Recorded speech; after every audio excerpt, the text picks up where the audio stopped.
खालिस्तानी बना देते हैं, टेररिस्ट बना देते हैं। ये तो इनका काम है, ये तो इनका दोहरा चेहरा है ही है। इसके टुकड़े टुकड़े तो ये कर रहे हैं अपनी वोट बैंक के लिए। देश तो ऑलरेडी बढ़ चुका है। हम सबको एक साथ ये खाली सिखों का आंदोलन नहीं है। आप सबको, सिखों को, क्रिश्चियनों को, ईसाइयों को, मुस्लिम को, सबको इस आंदोलन में शामिल होना चाहिए। सिखों की पगड़ी को लेके एक बड़ा अपमानजनक शब्द बोला।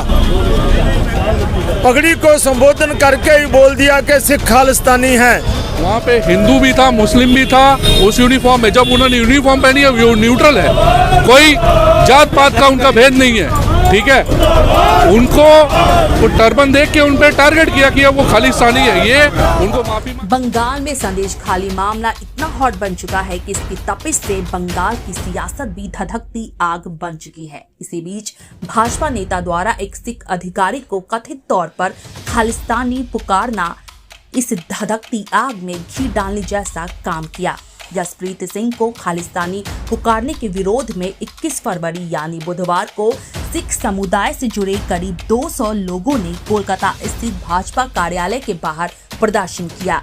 सिख समुदाय ने कड़े शब्दों में कहा कि जब तक शुवेंदु अधिकारी को गिरफ्तार नहीं कर लिया जाता तब तक वो यूं ही प्रदर्शन को जारी रखेंगे। कल शुवेंदु अधिकारी का पुतला दहन किया जाएगा। दरअसल सिखों का आरोप है कि भाजपा के वरिष्ठ नेता शुवेंदु अधिकारी को संदेश खाली का दौरा करने से रोकने पर धमखाली में तैनात एक सिख आईपीएस अधिकारी को भाजपा कार्यकर्ताओं के एक समूह ने कथित तौर पर खालिस्तानी कहा। हालांकि भाजपा नेताओं ने इन आरोपों को नकार दिया है। भाजपा कार्यालय के पास प्रदर्शन कर रहे एक शख्स ने कहा, अपनी फसलों के लिए बेहतर समर्थन मूल्य की मांग कर रहे किसानों को भी भाजपा नेता खालिस्तानी बता रहे हैं। इतना ही नहीं, पंजाब के रहने वाले एक पुलिसकर्मी को भी अपना कर्तव्य निभाने के लिए इसी तरह का लेबल दिया गया। उन्होंने ये भी कहा, हम सभी भारतीय हैं, कोई भी हमारी देशभक्ति, हमारे बलिदान, देश के लिए हमारे प्यार पर सवाल नहीं उठा सकता।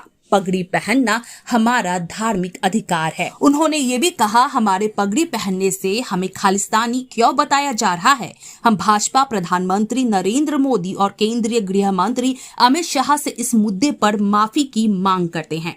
आपको बता दें, एक तरफ जहां शुवेंदु अधिकारी ने उन पर लगाए गए आरोपों को सिरे से खारिज कर दिया है, तो वहीं दूसरी तरफ भाजपा विधायक अग्निमित्रा पॉल ने दावा किया कि पुलिस अधिकारी अपने कर्तव्यों का पालन नहीं कर रहे थे। साथ ही इस आरोप को खारिज कर दिया कि भाजपा समर्थकों ने उन्हें खालिस्तानी कहा। पॉल ने कहा कि वो सिर्फ एक मुद्दा बनाने की कोशिश कर रहे हैं। उन्हें न तो किसी ने गाली दी और न ही उनके लिए खालिस्तानी शब्द का इस्तेमाल किया। खैर, देखने वाली बात यह है कि कब तक इन सिख समुदाय के लोगों को उनकी मांगे पूरी होती हुई नजर आती है। क्या शुवेंदु अधिकारी की गिरफ्तारी होती है या फिर इस केस में कुछ अलग ही माहौल देखने को मिलता है?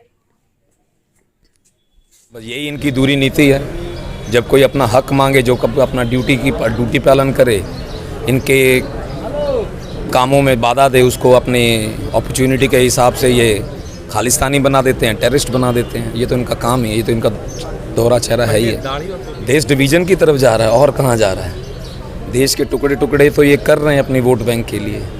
देश तो ऑलरेडी बढ़ चुका है। हम सबको एक साथ ये खाली सिखों का आंदोलन नहीं है। आप सबको, सिखों को, क्रिश्चियनों को, ईसाइयों को, मुस्लिम को, सबको इस आंदोलन में शामिल होना चाहिए। डिमांड इमीडिएट आइडेंटिफाई करके जो कल्प्रिट्स हैं उनको सजा दे, और इसके लिए इनका टॉप लीडरशिप यानी प्रधानमंत्री अमित शाह जी इस पे विषय पे माफ़ी मांगे, नहीं तो तब तक हम इनका ये रोज का कामकाज बंद करें। एक तरफ आप शुवेंदु अधिकारी के अरेस्ट की कर रहे हैं मांग, उसके बाद माफ़ी मांगने का, जबकि कल कोलकाता प्रेस क्लब में शुवेंदु अधिकारी ने प्रेस कॉन्फ्रेंस के दौरान कहा कि इस तरह की कोई घटना नहीं हुई है, ये सेल्फ मेड स्टेटमेंट है, प्रमोशन पाने के लिए किया गया है। चलो ऐसा करें तो आप जो शुवेंदु अधिकारी की सुने तो हम आपके पास सारी वीडियोस हैं, क्लिप्स हैं, यहाँ चलाई जा रही हैं, आप देख लीजिए एलईडी में। आप निर्णय, वही तो कह रहा हूँ, इनकी ये दोबारा नीति के विरुद्ध हम सबको एक साथ मिलकर खड़ा होना पड़ेगा। इनका मुंह तोड़ जवाब देना पड़ेगा। जैसी भाषा ये समझते हैं उसी में जवाब देना पड़ेगा। अग्निमित्रा पॉल ने कहा है खालिस्तानी बोला गया तो वो वीडियो मुझे दिखाया जाए, क्या कहें? तो ये सारी वीडियोस है ना, आपके पास भी होंगे, दिखाएं उन्हें। और अग्निमित्रा पाल को आप कहें कि आप अपने कार्यालय में आएँ और हम आपको दिखाते हैं यहाँ पे उन्होंने बोला कि नहीं बोला। हम लोग धरनाजीवी तो हैं, हमने तो धरनों में महारत कायम किया हुआ है। 2 साल हम लोग 2020-21 में बैठे रहे हैं, यहाँ बैठेंगे क्या? तो बात है, अगर कोई अपनी डिमांड मांगे तो उसके ऊपर ड्रोन से शेलिंग करवाते हैं, ये आंसू गैस के गोले छोड़ते हैं। कोई अपनी डिमांड पीसफुली मनाने के लिए जो इन्होंने कहा था 2020-21 में जो वादे किए थे, अगर वो पूरे नहीं होते हैं, उसके दावे के लिए अगर हम दिल्ली में जाते हैं, दिल्ली क्या हमारी राजधानी नहीं है? क्या हम लोग दिल्ली नहीं जा सकते? किस तरह से इतनी अगर सिक्योरिटी ये चाइना बॉर्डर या कुछ और बॉर्डरों में लगाई होती तो इतनी इन्फ्लेशन जो हमारे आज देश में हुई है वो कभी नहीं हो पाती। बंगाल से सिख संगत जहां पहुंची हुई है, बीजेपी के एक फिरका प्रस्त जो लीडर हैं, उन्होंने सिखों की पगड़ी को लेके एक बड़ा अपमानजनक शब्द बोला। पगड़ी को संबोधन करके ही बोल दिया कि सिख खालिस्तानी हैं। हम लोग खालिस्तानी नहीं है, हम लोग देश प्रेमी हैं। लेकिन ये जो बीजेपी है, ये देश की एक फिरका प्रस्त जमात है। ये सिखों को हमेशा ही टारगेट करके कोई ना कोई बात करके सिखों को चढ़ाती रहती है। इसलिए समूह बंगाल की संगत इनके ऊपर बहुत नाराज है और समूह बंगाल की संगत चाहती है कि ये जो भ्रष्ट नेता हैं, जो लोगों को चिढ़ा चिढ़ा के अपनी राजनीति करते हैं, सिख संप्रदाय से इन्हों को माफ़ी मांगकर अपनी गलती को सुधारना चाहिए कि आगे से जैसे ऐसी कोई बात ना हो जिसके चलते किसी भी कम्युनिटी में कोई रोष प्रकट हो।